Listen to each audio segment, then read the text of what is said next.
Bonjour à tous, comme promis, je vous envoie malheureusement un petit peu de travail, mais comme je vous disais, bon, on n'a pas trop le choix malheureusement puisqu'il nous faut du temps, il faut dégager un petit peu de temps pour qu'on arrive à finir le programme dans le temps qui nous reste. Voilà, rien de on n'est pas, dans une situation alarmante, hein, je vous rassure, mais malheureusement, on n'a quand même pas le luxe de perdre du temps. Voilà et c'est vrai que vendredi, on devait terminer le 10A. Ça n'a pas été le cas pour de bonnes raisons, hein, c'est-à-dire qu'on a eu besoin de temps pour faire des exemples et cetera. Ça me paraît important, c'est pas grave, mais bah, du coup, je vous laisse un petit peu à faire. Aussi d'ailleurs dans la perspective de rattraper un petit peu du temps qu'on perd lundi et que le jour férié. Donc voilà. Bah, ça, c'est pour les raisons. Après, donc pour le contenu, du coup, on va finir le 10A et séparément, je vous enverrai aussi, enfin, je vais vous aussi vous donner le lien pour, le début du 10B. Vous avez justement le support chez vous. Je vous l'ai donné vendredi, donc c'est possible aussi. On n'ira pas très loin, hein, sur le 10B, mais l'air de rien, ça permettra de gagner un petit peu de temps et c'est précieux. Voilà, donc bon, déjà le 10A, nous venions de démontrer cette proposition-là que je vais mettre ici en violet, qui disait que, enfin, grosso modo, si j'arrive à trouver une écriture d'un vecteur X qui est unique comme combinaison linéaire des vecteurs d'une famille, alors cette famille est une base de l'espace vectoriel. Donc c'est bah, ouais, c'est assez important parce que c'est une autre manière de démontrer qu'on a une base.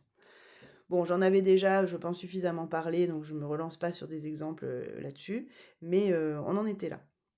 Et donc il nous reste 2 petites parties. Alors je dis petites, mais néanmoins, il y a quand même une proposition dans chacune qui est à démontrer et dont la démonstration, présente, de l'intérêt puisque en fait on retrouve, bah, enfin déjà ce sont des démonstrations, qui sont au programme, hein, et puis en plus on retrouve dans ces démonstrations des mécanismes, de démonstration et des points de vue, qui sont utilisés après dans les exercices. Donc ça peut vraiment être vu, comme je le dis souvent, comme, des exercices. Donc c'est vraiment pas perdu de travailler là-dessus, je veux dire sur les preuves. Donc qu'est-ce qu'on va dire dans ces parties-là? Alors vous allez voir qu'en fait, pour certains points, on va démontrer j'allais dire des évidences, alors peut-être pas des évidences, mais des intuitions en tout cas et voilà, donc c'est intéressant justement d'aller gratter un petit peu, sous le vernis et de voir pourquoi ça a l'air vrai quoi. Bon, parce que ça l'est et parce que ça se démontre. Donc justement, par exemple, la 1re proposition, qu'est-ce qu'elle dit concrètement? Elle dit que, bah, si je pars, donc je me place dans un espace vectoriel, je pars d'une famille qui est déjà libre, je rajoute un vecteur, j'ajoute un vecteur à cette famille, donc je prends une surfamille, hein, ce vecteur donc dans la proposition il est appelé Y, donc j'ai x1, xn avec Y en plus. Si je suppose donc que x1, xn déjà était libre, je vais avoir une caractérisation, pour cette nouvelle famille pour, savoir si elle est liée ou libre. Elle sera liée justement si le vecteur que je rajoute est déjà une combinaison linéaire de x1, xn. C'est-à-dire qu'en gros, il va pas être utile, enfin il va pas, comment dire, permettre de trouver de nouveaux vecteurs dans le vect, puisque, il sera lui-même déjà dans le vect de x1, xn.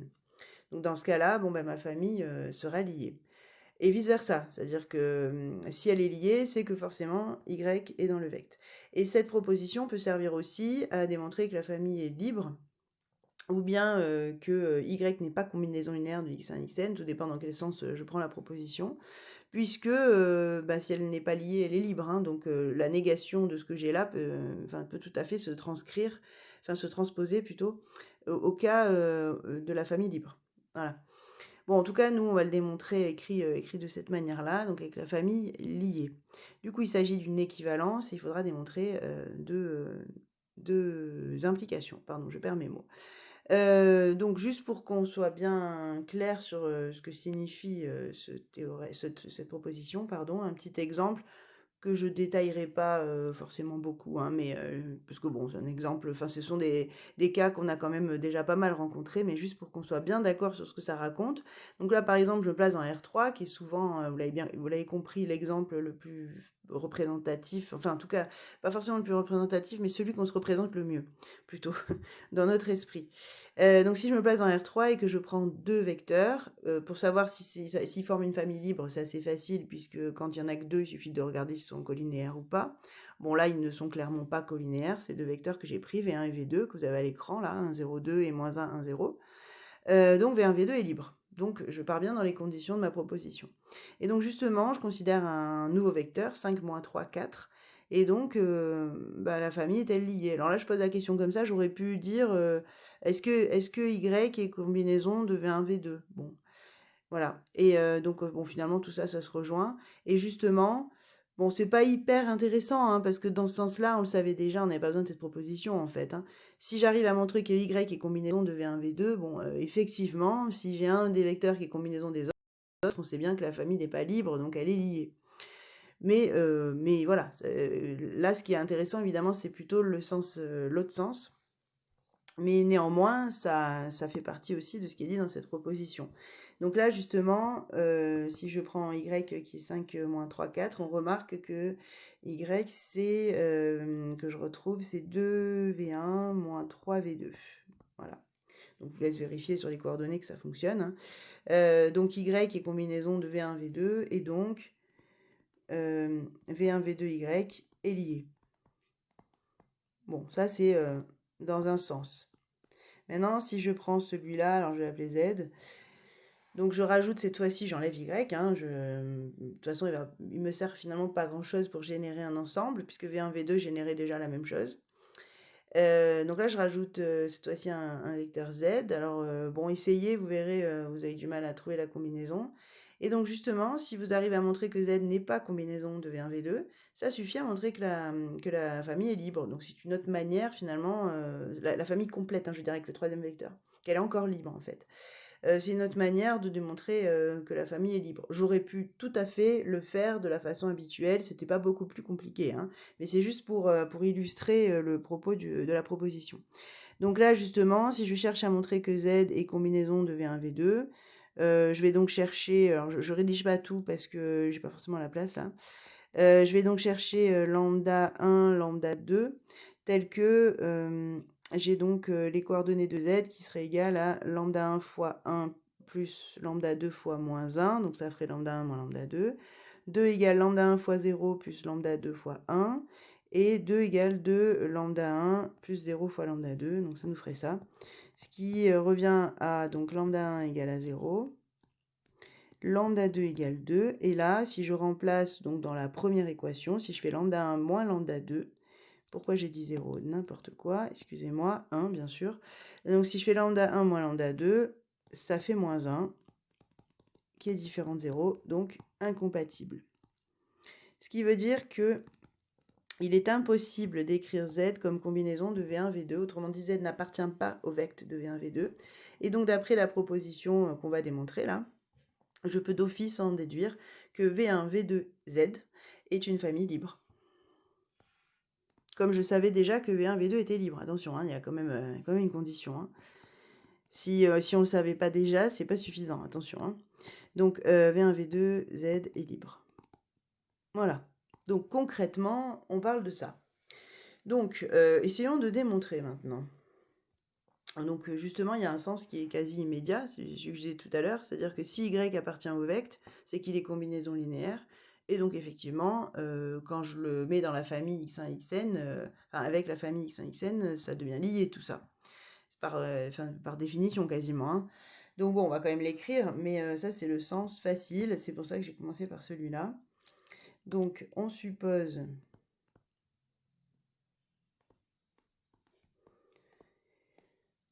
que Y appartient à vecteur de x1, xn. Voilà. Alors, il existe lambda 1, lambda n dans K tel que on a donc la somme des lambda x pour i égale 1 jusqu'à n qui soit égale à y. Voilà, donc ça c'est vraiment directement de l'hypothèse, hein. Voilà. Autrement dit, là vraiment je rédige de façon très formelle, hein, mais bon, on avait quand même, je pense, bien compris ce qui se passait. Donc autrement dit, si je rapatrie entre guillemets tout du même côté, j'aime pas trop le dire comme ça, mais pour qu'on se comprenne, i égale 1 jusqu'à n égale à 0, ça me fait donc une combinaison de tous les éléments de la famille qui est nulle, avec un coefficient ici qui est non nul. Donc clairement, ma famille ne peut pas être liée puisque j'ai trouvé une combinaison qui donne 0 avec des coefficients qui ne sont pas tous nuls.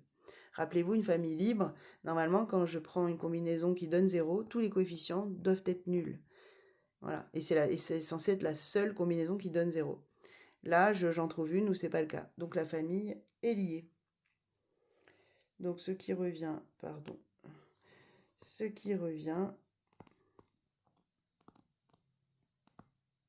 à conclure que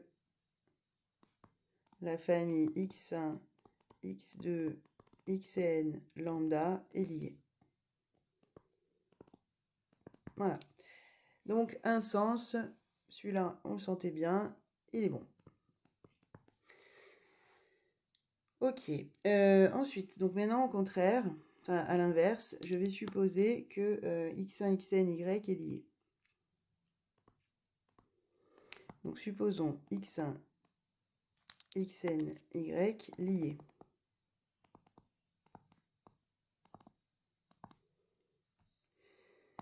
C'est-à-dire qu'il existe lambda 1, lambda n appartenant...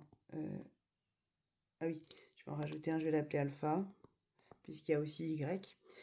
Je fais exprès, je l'appelle pas pareil pour qu'on le distingue bien.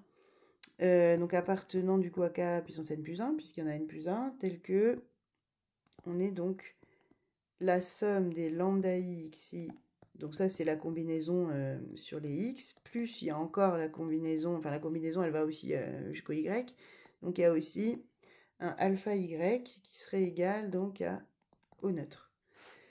Donc on prend des coefficients tels qu'une combinaison de tous les vecteurs de cette nouvelle famille soit égale au neutre. Et évidemment, notre objectif, c'est de montrer... Ah oui, pardon, elle est liée là, oui, donc oui. Avec, j'allais dire, c'est de montrer que c'est tout nul, mais justement, on ne veut pas montrer que c'est libre, on est parti du fait qu'elle est liée, pardon. Donc, tel que on a une combinaison donc égale à un neutre, avec au moins un coefficient non nul, justement. C'est pour ça qu'elle serait liée. Donc, avec au moins l'un des donc lambda 1, lambda n ou encore alpha, non nul.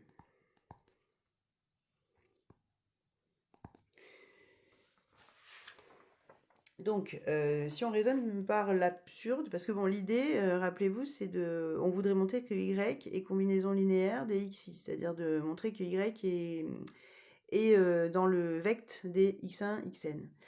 Du coup, en théorie, alpha ne devrait pas s'annuler là dans ma relation parce qu'il faudrait que je puisse garder un certain nombre de fois y pour après dire bah, y égale donc ma combinaison de xi. Donc bon, on va raisonner par l'absurde, on va supposer que alpha, il vaut 0. Voilà, contrairement à ce qu'on est censé trouver. Et puis on verra bien ce que ça donne. Donc raisonnons par l'absurde, on y va.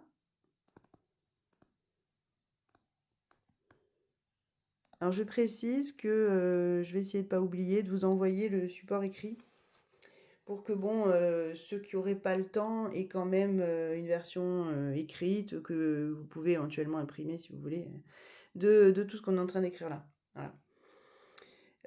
Donc je disais, raisonnons par l'absurde, et donc supposons que alpha égale 0. D'ailleurs, l'absurde, oui, bon, oui et non, hein, parce que finalement, à ce stade, on sait... Oui, enfin si, oui, c'est quand même l'absurde, parce qu'on sait bien qu'on n'est pas censé obtenir que alpha égale à 0. Hein, donc, bon, de toute manière, au pire, même si vous écrivez pas par l'absurde, comme on dit qu'au moins l'un des lambda 1, lambda n ou alpha est non nul, on peut très bien supposer que ce serait alpha qui serait nul, et puis on voit ce que ça donne, et si c'est pas alpha, bah, ce sera un lambda i, quoi. Voilà. Donc ça, c'est qu'une question de rédaction. Donc, alors, dans ce cas, si alpha vaut 0, il me reste dans ma relation ici plus que la somme égale à 0. Donc alors la somme des lambda i xi égale au 0, au neutre donc de l'espace vectoriel. Or, rappelez-vous, on a quand même une hypothèse au tout début, que j'ai écrite là vraiment au tout début, qui est que x1, xn est une famille libre. Et là, on va s'en servir forcément, puisque là, j'ai une combinaison qui donne 0. Et dans une famille libre, on sait que ça implique que tous les coefficients lambda i sont nuls. Donc, c'est important dans notre cas. Donc là, on n'a plus qu'à dire comme x1, xn est libre, on peut déduire que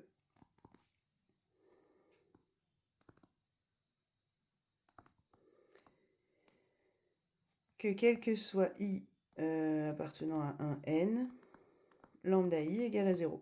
Autrement dit, tous les coefficients se sont annulés. Et rappelez-vous, on a supposé que alpha valait 0 aussi.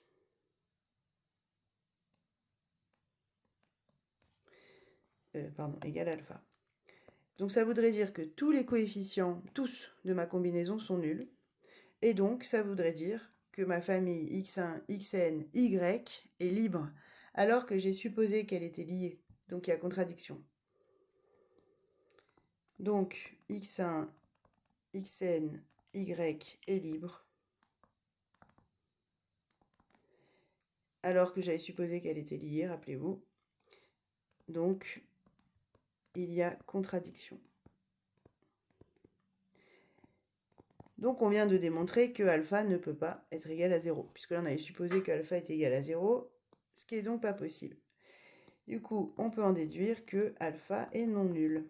Et ça, c'est très important, parce que comme alpha est non nul, on va pouvoir isoler y en disant que si j'utilise cette relation, y égale, donc je mets ma somme bien sûr à droite, hein, et je vais pouvoir diviser par alpha maintenant que j'ai montré que alpha ne pouvait pas s'annuler. Et donc je vais récupérer 1 sur alpha de la somme des moins lambda i xi avec i allant de 1 à n. Voilà. Et en plus, le 1 sur alpha, je peux même l'insérer dans la somme. Et donc je vais avoir moins lambda i sur alpha xi pour i allant de 1 à n. Ce qui démontre bien que y appartient à vecteur de x1, xn, puisqu'il s'écrit comme combinaison linéaire de ces vecteurs-là. Voilà. Et ben, on a fini notre preuve, puisque c'était l'objectif, justement. On voulait montrer que y appartient à vecteur x1, xn, dans ces conditions. Voilà, donc on a bien cette équivalence dont on parlait. Comme je disais, je pense qu'on en a suffisamment parlé. Là, je ne colle pas encore un exemple à ce moment-là. On va plutôt passer donc, à la toute dernière partie, qui elle aussi contient des choses... alors c'est beaucoup moins intuitif que celle qu'on vient de voir, hein, de proposition, mais ça reste quand même quelque chose qui est compréhensible. Donc, qu'est-ce qu'on va dire dans cette proposition? Il y a pas mal de choses. Vous voyez qu'à la place de i et de 2i, j'ai mis 1 et 2. C'est simplement pour que ce soit plus lisible après quand je vais écrire mes preuves. Hein, mais bien sûr, vous pouvez laisser i et 2i, peu importe. Donc, qu'est-ce que ça raconte? Ça raconte que je prends... donc, je me place toujours sur mon espace vectoriel. Je prends une famille de n vecteurs. Je vais prendre deux sous-espaces vectoriels. Je vais prendre le premier qui est engendré par les p premiers vecteurs, donc x1, xp, et le deuxième g qui serait engendré par les autres, c'est-à-dire de xp plus 1 à xn. Donc en gros, je split ma famille en deux sous-familles, hein, en quelque sorte, et je prends les sous-espaces engendrés par chacune. Bon, pourquoi pas. Et donc là, on va essayer de démontrer que si x1, xn, donc la famille complète, hein, est une base de E, alors ces deux sous-espaces vectoriels seront supplémentaires dans E. Donc j'espère que vous me suivez là, dans l'idée. C'est-à-dire que, en fait, donc au départ, j'ai f et g qui sont inclus dans E. Voilà. Et je considère donc que x1, xn... oui, en même temps, j'ai pas vraiment de... Oui, bon. Enfin, oui. Alors bon, je laisse là. x1, xn sont des vecteurs de E. Pour l'instant, on ne sait rien au départ. Après, on considère que ce x1, xn, bah, il y a un certain moment, il y a un xp. Donc, en gros, je casse. Je prends la première partie et j'en fais justement un sous-espace vectoriel que j'appelle f, qui sera donc le vecteur de x1 jusqu'à xp, c'est-à-dire que c'est engendré par x1, xp. Là, vous constatez que pour E, j'ai pas mis vect, hein, parce qu'on n'a pas dans les hypothèses que x1, xn engendre E. Là, on sait juste que x1, xn fait partie de E, et est inclus dans E. Alors que f et g, ce sont bien les sous-espaces vectoriels engendrés à chaque fois par les familles.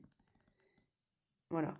Donc là, bah, justement, si j'ai xp plus 1 jusqu'à xn, ça serait donc mon sous-espace vectoriel G. Donc ça, c'est nos conditions de base. Maintenant, si on rajoute une condition, c'est ce qu'on dit dans le 1, si on suppose que x1, xn, c'est carrément une base de E, c'est-à-dire que ça engendre tout E, et en plus, c'est libre. Ben justement, qu'est-ce qui va se passer? On se rend compte que quand je fais la somme des éléments de f qui sont les combinaisons de x1 jusqu'à xp, des éléments de g qui sont les combinaisons de xp plus 1 jusqu'à xn, je récupère toutes les combinaisons de x1 à xn. Donc si ces combinaisons, elles engendraient tout E, ben justement, quand je vais faire f plus g, je vais engendrer tout E. Donc effectivement, je vais bien générer tout l'ensemble.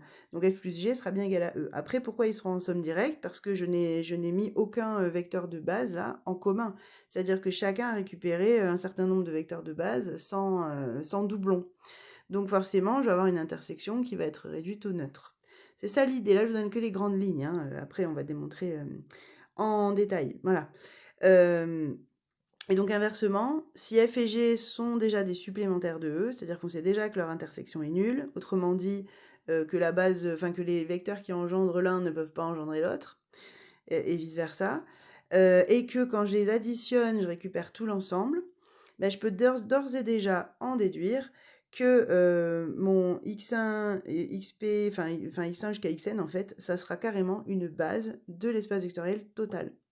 Voilà, ça peut s'avérer d'ailleurs assez utile, hein, cette proposition. Voilà, bon, ça c'est simplement pour qu'on se comprenne. Donc ça c'est pour le premier point.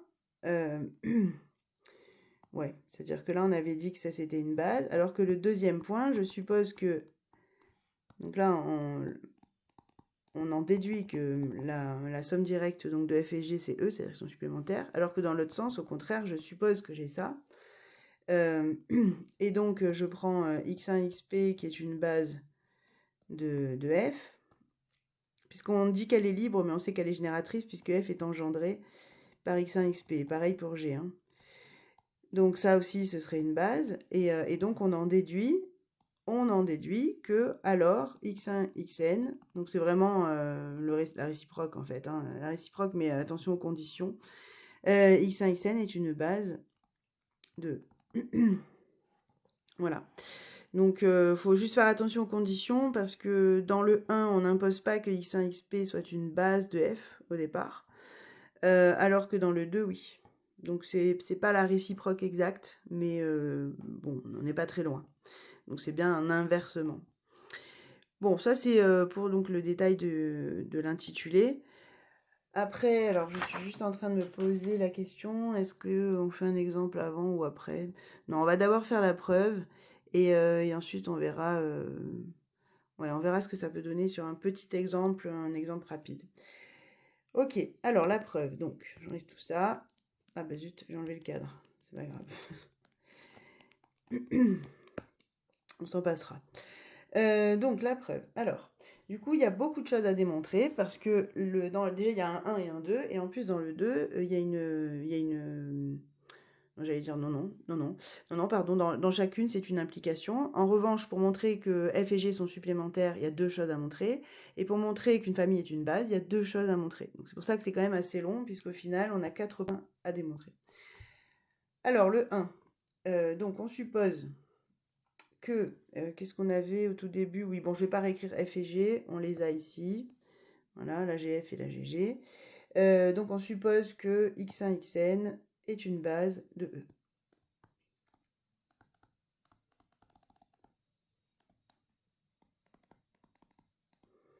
Est une base de E. Voilà, ça c'est l'hypothèse pour tout le 1. On veut montrer, donc montrons que, alors, vect de x1, xp, donc ça c'est f, hein, voilà, est en somme directe avec vect de xp plus 1, xn, donc ça c'est celui qu'on a appelé g, dans E. Donc la somme doit être directe, c'est-à-dire intersection réduite au neutre, plus aussi la somme doit recouvrir tout l'espace vectoriel. Donc justement, premier point, donc ça c'est ce qu'on doit démontrer globalement. Et donc, premier point déjà, montrons que f inter g, donc là vraiment on revient à la définition d'une somme directe.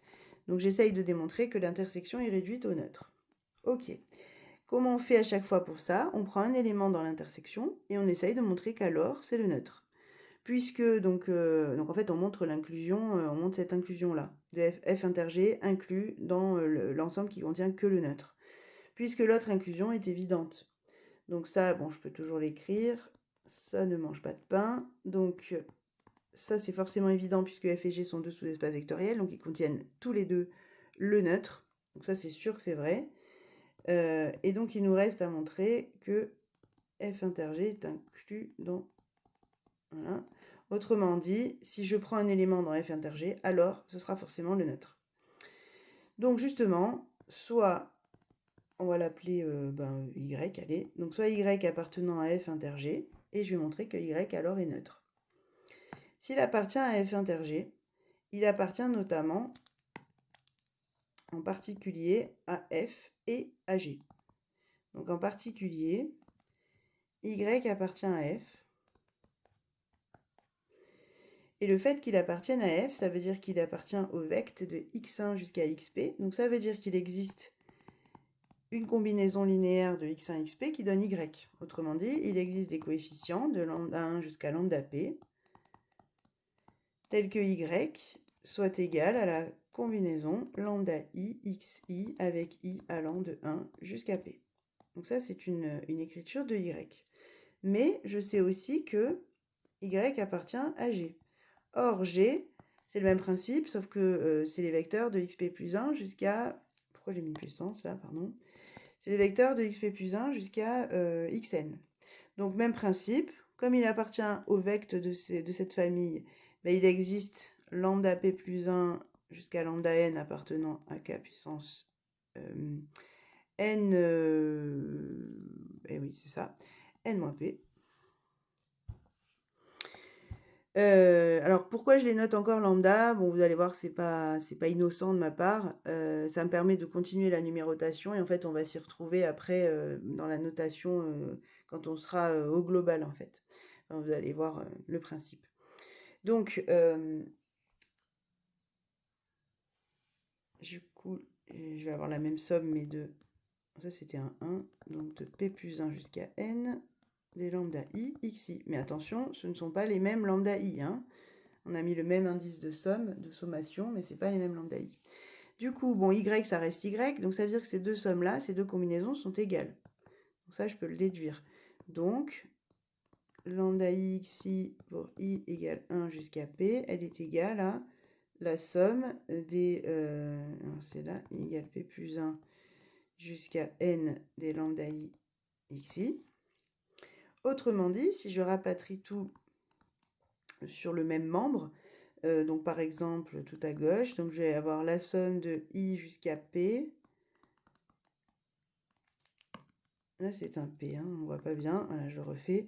Donc la somme des i jusqu'à p des lambda i xi moins la somme des i allant de p plus 1 jusqu'à n des lambda i xi égale à 0. Autrement dit, ce moins, je peux très bien le rentrer dans la somme, c'est-à-dire je mets un plus et après, ça me fait donc moins lambda i fois xi égale au neutre, du coup, au neutre de l'espace vectoriel. Or, donc là, on a une combinaison de 0. Or, x1, xn est une base, donc elle est en particulier libre. Si elle est libre, ça veut dire que je ne peux pas avoir d'autre écriture de 0 en tant que combinaison linéaire qu'avec des coefficients nuls. Donc, autrement dit, là, je n'ai plus qu'à dire que comme x1, xn est une base, en particulier elle est libre, est une base, donc elle est libre. Et donc, j'ai tous les lambda i qui sont nuls et tous les moins lambda i pour i qui va de p plus 1 jusqu'à n qui sont nuls aussi. Et quand moins lambda i vaut 0, lambda i aussi. Donc je peux en déduire que quel que soit i appartenant à 1 n, donc là je prends vraiment tous les lambda i égale à 0. Voilà. Donc on a bien y qui vaut 0, puisque oui, c'est ça. Y, c'était, rappelez-vous, c'était la somme des lambda xi.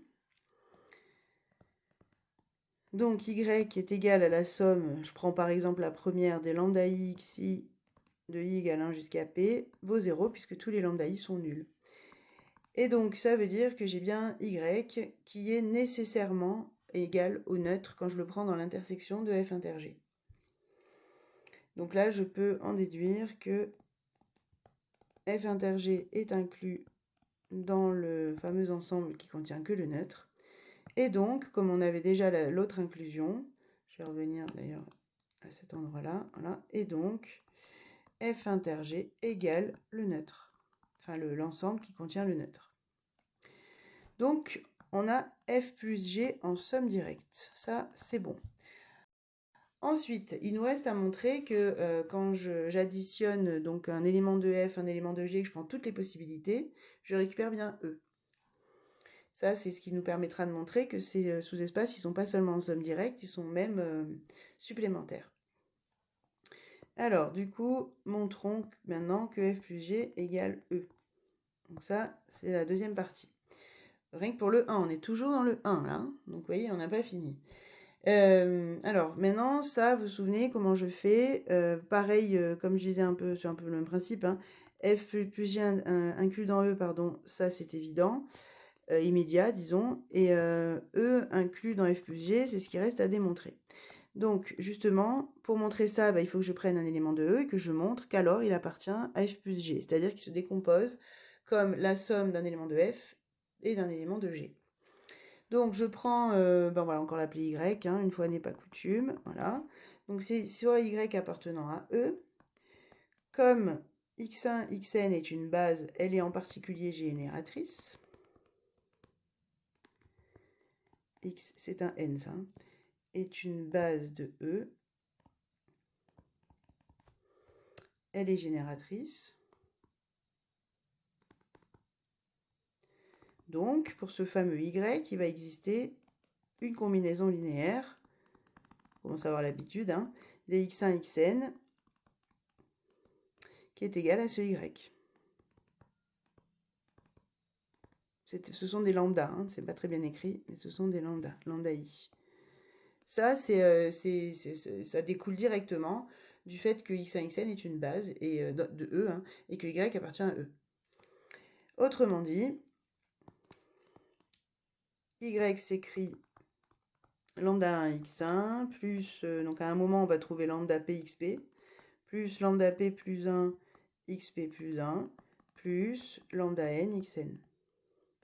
Donc si je regarde bien ce qui se passe là, j'ai ici une partie donc qui appartient à f, puisque f, rappelez-vous, c'était le vecte des x1 xp, donc les combinaisons linéaires, et là pareil, g c'était le vecte de xp plus 1 xn, donc tout ça, ça appartient bien à g, qui est un sous-espace vectoriel. Et donc, j'ai bien y qui s'écrit comme une partie dans f, une partie, enfin la somme en tout cas d'un élément dans f et d'un élément dans g. Donc, je peux dire que y appartient à f plus g. Comme y appartient à f plus g, j'ai bien démontré que e est inclus dans f plus g, puisque f appartenant à e implique f appartenant à f plus g. Et donc, j'ai bien e qui est égal à f plus g. Enfin, ou f plus g qui est égal à e. C'est pareil. Voilà, donc le 1 est démontré, puisque j'ai démontré tout ce qu'il faut pour pouvoir conclure que f et g sont des sous-espaces vectoriels dans E. Donc, conclusion, f, oui, f plus g égale E, c'est ça qu'on a démontré en fait, hein, parce que on savait déjà qu'ils étaient en somme directe ici, là.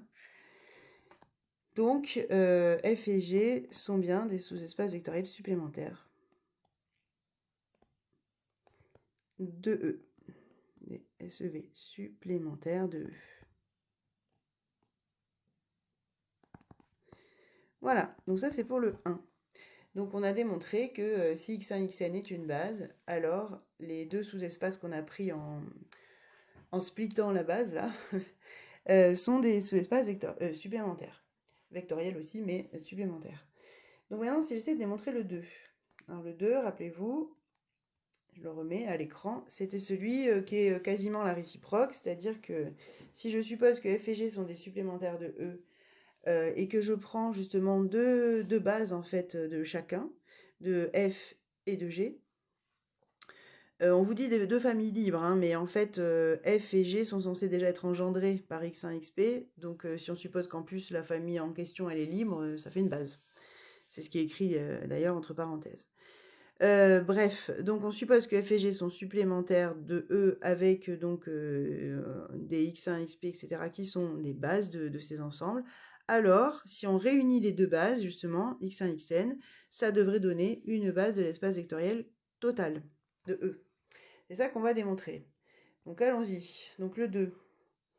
Donc même principe, qu'est-ce qu'on suppose? Eh bien, on suppose que f et g sont supplémentaires dans E, donc je vais l'écrire comme ça, voilà. Et que x1, xp est une base de f, et xp plus 1, xn, une base de E. Pas de, pardon, excusez-moi, de G, bien sûr. De G. Et donc, ce qu'on veut montrer, nous montrons que, alors, x1, xn est une base de l'espace vectoriel de E.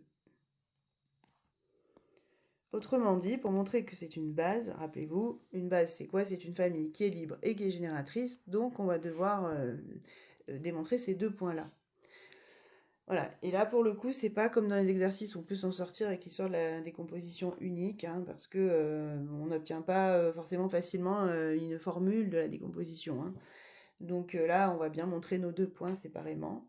Donc montrons par exemple pour commencer, donc attendez, ça je vais juste l'entourer pour que ce soit bien clair, ça c'est ce qu'on va obtenir. Voilà. Et donc montrons pour commencer que x1, xn est libre.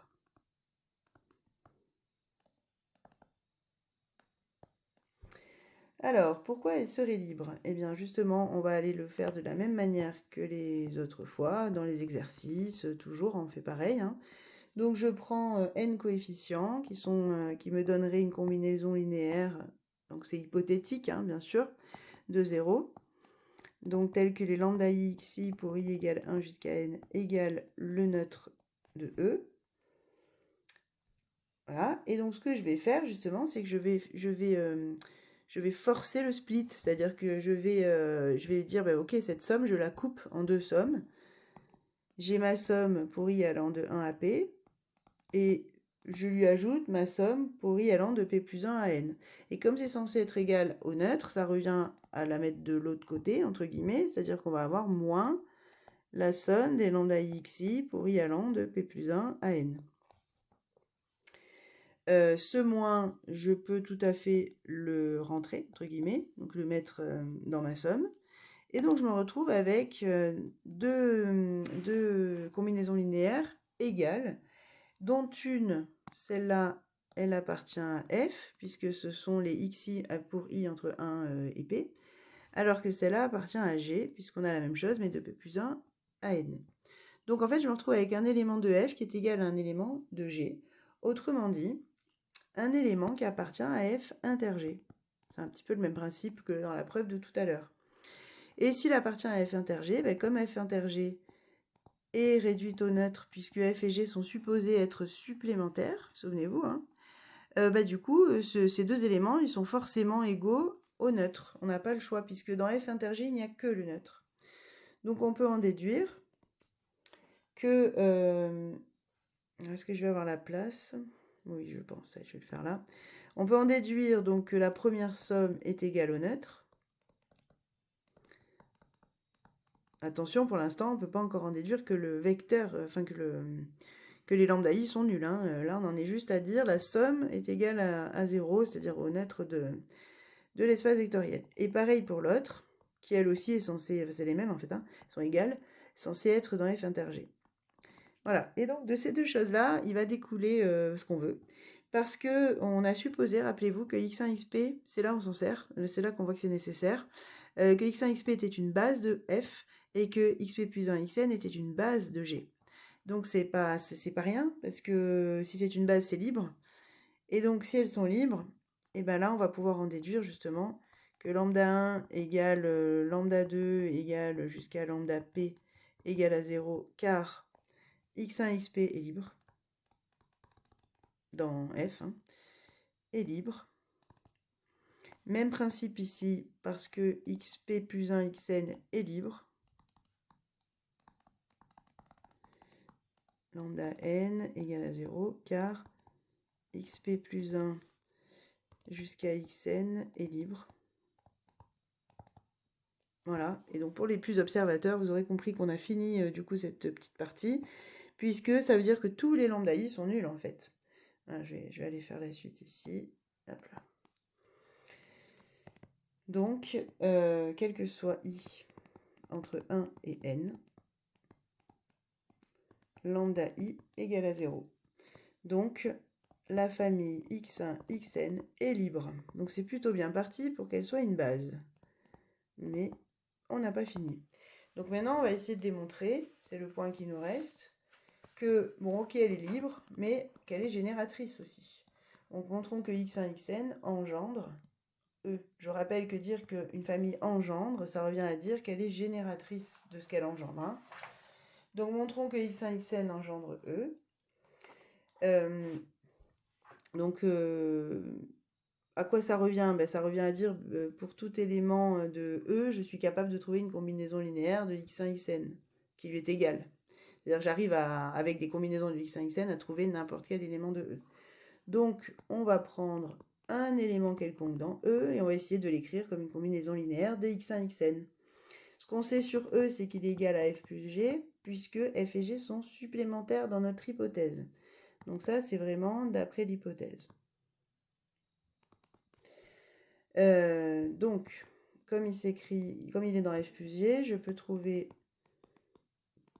y1 appartenant à f et y2 appartenant à g, tel que y égale y1 plus y2. Ça, c'est par définition comme y appartient à f plus g. En plus, je peux même dire qu'ils sont uniques. Bon, là, ça va pas trop nous servir, donc je l'écris pas. Mais on pourrait même dire qu'ils sont uniques parce que la somme est directe. Donc, un peu comme tout à l'heure, je vais me servir de ces deux informations. Je sais que y appartient à f.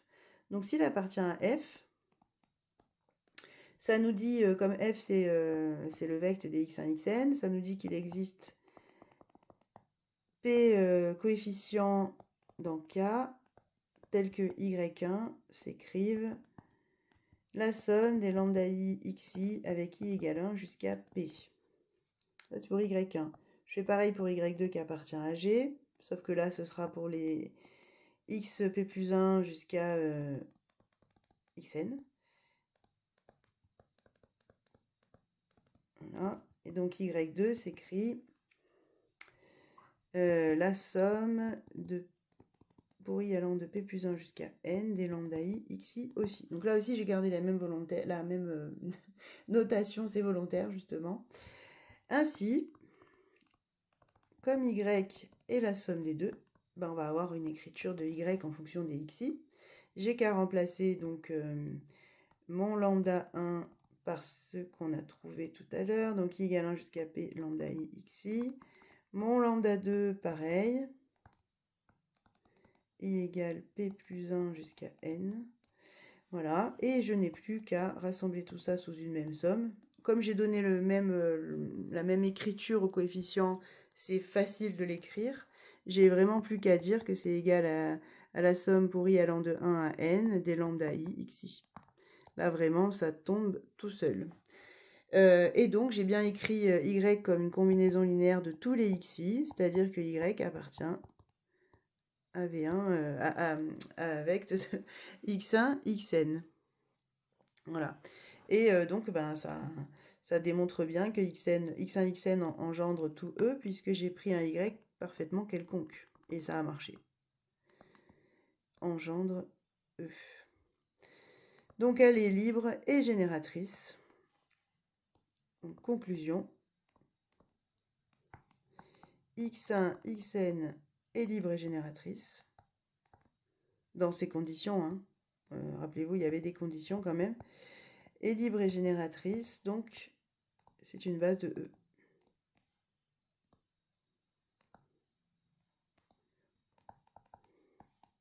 Voilà, donc voilà pour ces petites preuves.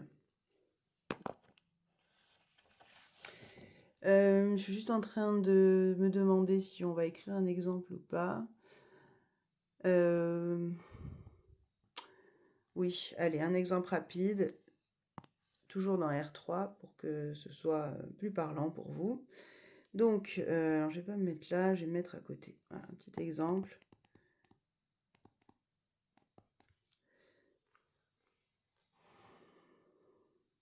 Donc, imaginons que... Pardon, hein, il y a un petit blanc, mais c'est parce que je me demande quel est le sens le plus intéressant à vous faire travailler. Donc déjà, je vais vous donner donc, deux sous-espaces vectoriels. Alors, on va passer sur le fait que ce sont des sous-espaces vectoriels. Ça, de toute façon, on va vite le voir. Donc, voilà. Donc je vous le dis déjà, ça va être des sous-espaces vectoriels. Donc x, y, z appartenant à R3 tel que 2x moins y plus z égale à 0. Pour ceux qui ont de bons souvenirs de géométrie dans l'espace, vous devriez voir déjà que c'est un plan, normalement. Et B, qui lui serait défini par x, y, z appartenant à R3 tel que 3x plus y égale, ouais, d'ailleurs je vais l'écrire comme ça, égale moins x moins y moins z égale 0. Voilà. Et ça, en réalité, ce sont deux équations en une, hein, c'est-à-dire que j'ai la première égale à 0, la deuxième égale à 0. Donc, enfin bon, pour ceux qui ont eu là aussi de bons souvenirs, hein, en réalité, c'est l'intersection de deux plans. Donc, il est possible que ce soit une droite. C'est pas nécessaire, mais c'est possible. C'est fort possible même. Bon, ok. Et qu'est-ce qu'on va me demander? Ben, on va me demander de démontrer que... ouais, je vais choisir ce point de vue-là. Donc, montrer que A et B sont supplémentaires. Autrement dit, que A et B en somme directe donne R3. Que A et B sont des SEV supplémentaires. Donc, en théorie, il faut montrer que ce sont des SEV quand même. Mais on va voir que ça va tomber tout seul. De R3, hein, bien sûr. On est dans R3 là. Donc, en théorie, il faudrait montrer qu'on a une somme directe et que A plus B recouvre tout E. Donc là, nous, on va essayer d'utiliser ce qu'on a dans notre proposition. Et donc, on va essayer plutôt de partir d'essayer de trouver une base, c'est-à-dire le 1, hein, je parle du 1 de la proposition. Hein, je vais peut-être le réafficher, là, comme ça, parce que sinon, je parle un peu dans le vide. Voilà, si x1, xn est une base de E, alors f et g sont supplémentaires de E.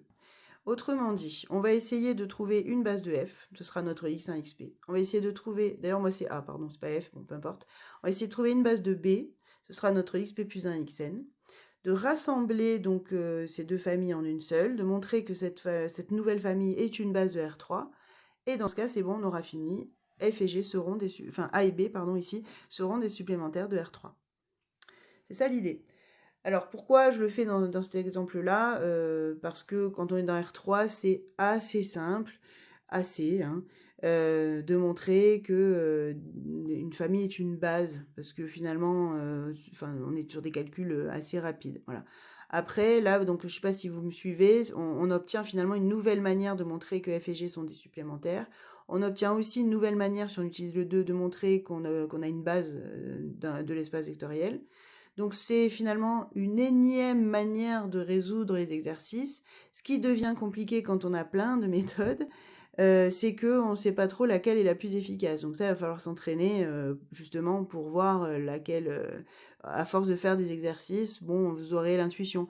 Tant que vous ne l'avez pas, bah, tant pis, vous essayez de méthode.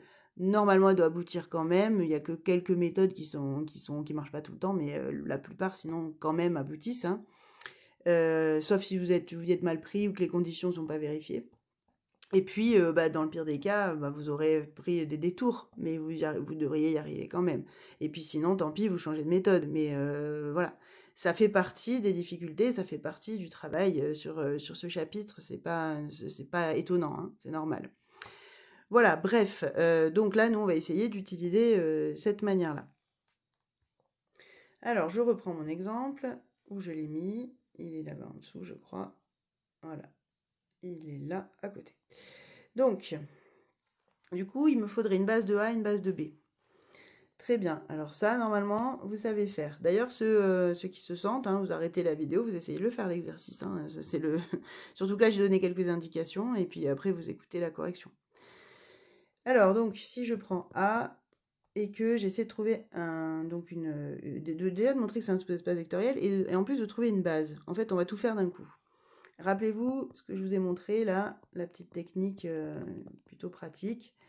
2x moins y plus z égale à 0. Je peux aussi l'écrire z égale y moins 2x.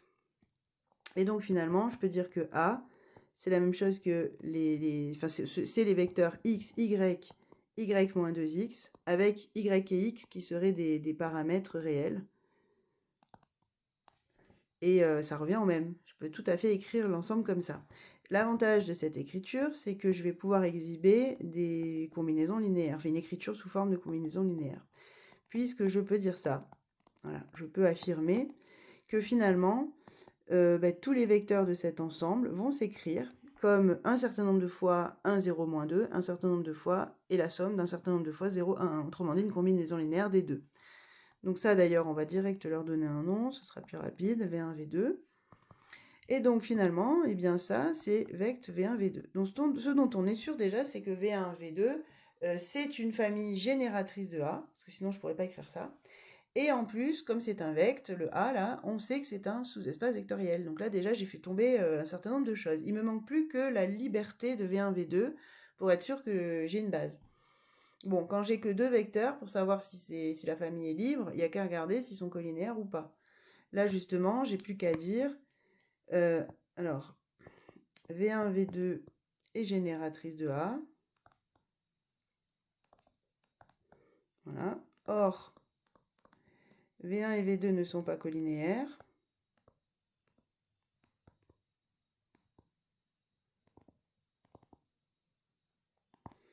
Donc, V1, V2 est libre.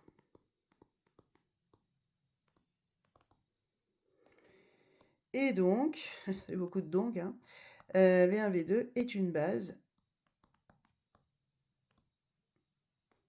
de A. Donc on l'a, notre base, déjà, c'est pas mal.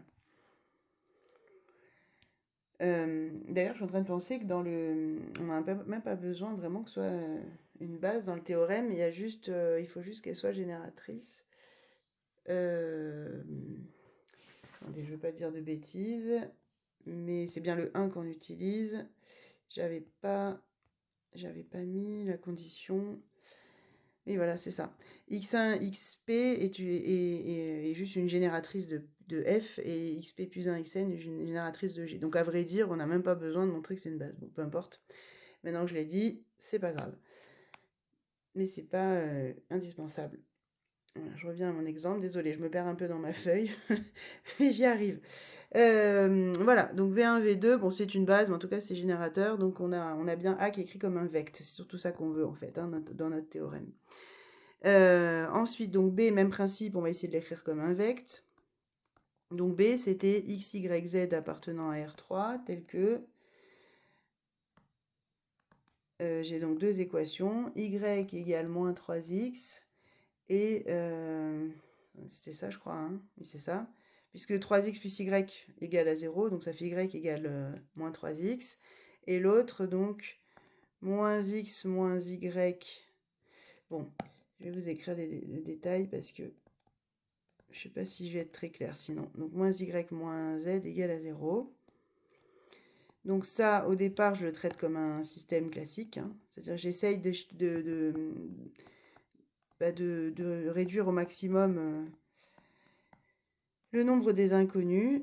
Donc ça me fait, du coup, c'est ce que j'étais en train de dire, y égale moins 3x. Et si je remplace y par moins 3x dans celle d'en dessous, ça me fait donc 2x égale z. Voilà, si je mets z de l'autre côté, ouais, c'est ça. Donc, du coup...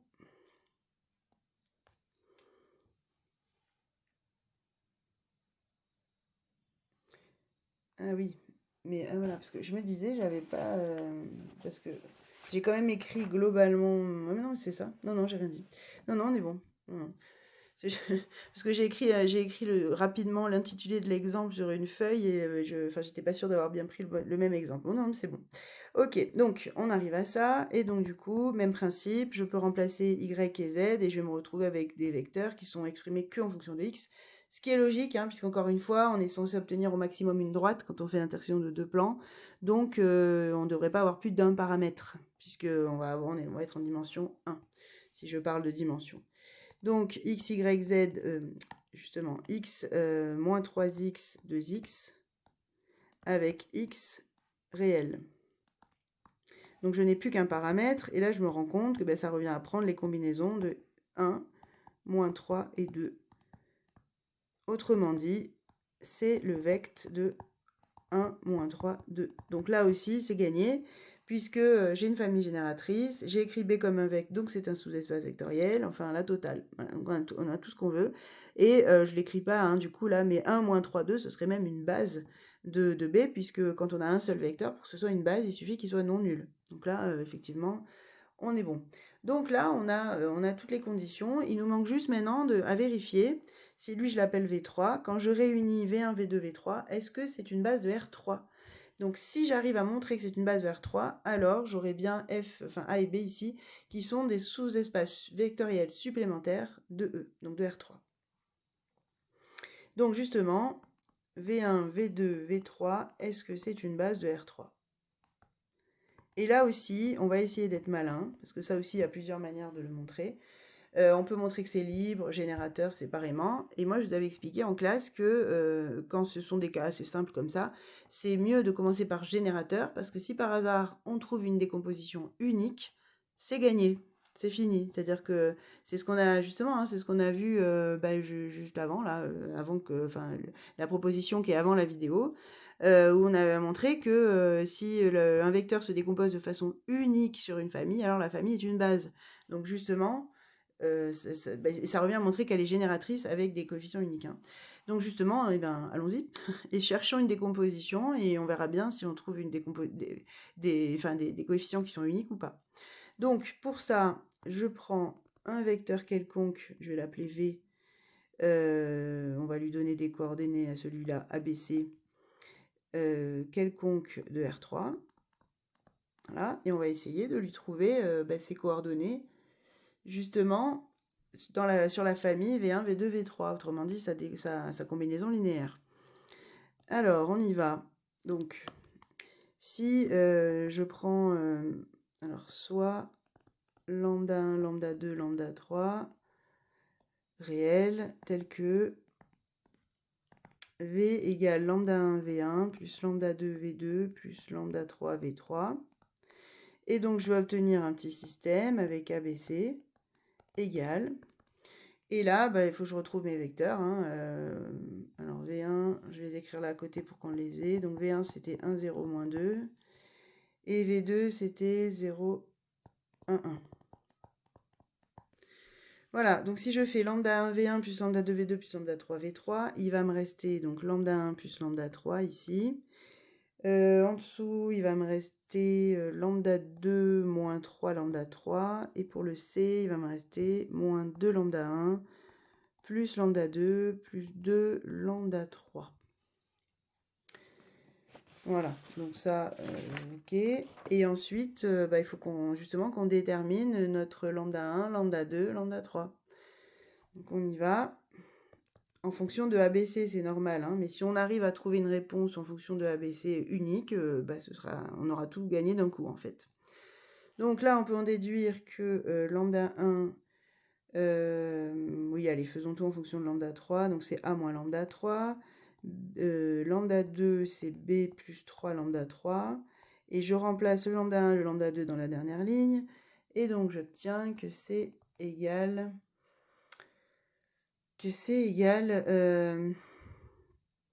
moi, j'avais moins 2 lambda 1. Ouais, donc ça va faire moins A...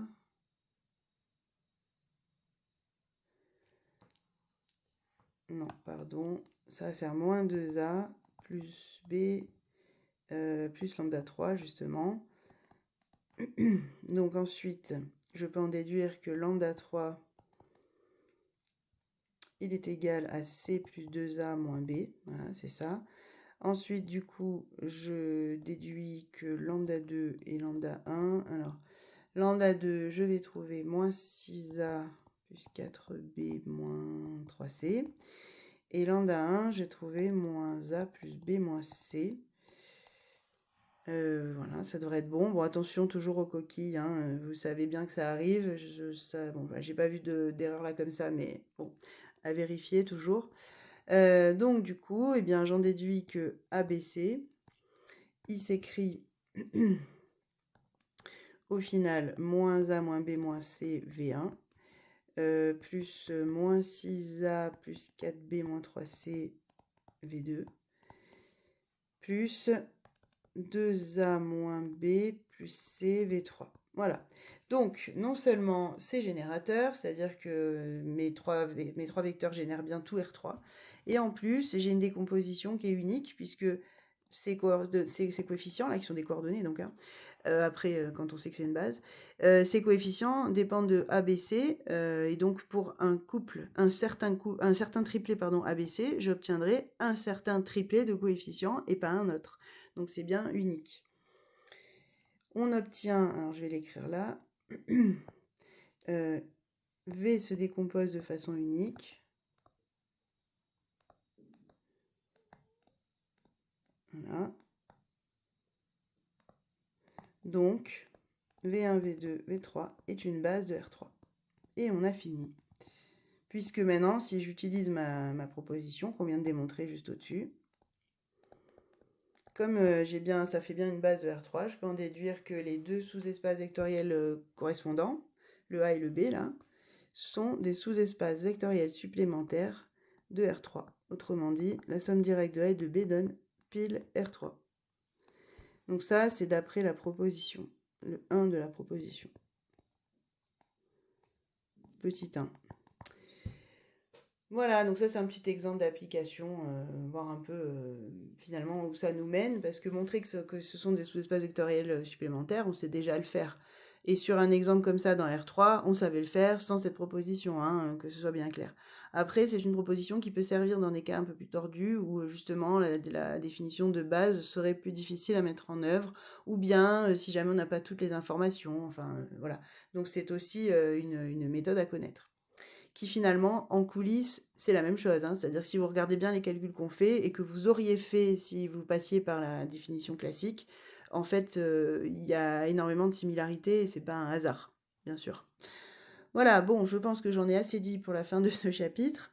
Donc j'espère que c'était suffisamment clair. J'ai beaucoup détaillé, je sais qu'il y en a qui en ont moins besoin, mais il y en a aussi qui en ont besoin. Donc dans la mesure où la vidéo, vous pouvez l'avancer quand ça vous arrange, je préfère donner tous les détails pour ceux qui en ont besoin. Voilà, donc j'espère que ça vous a pas dérangé. En tout cas, merci pour votre écoute, bon courage et à très bientôt.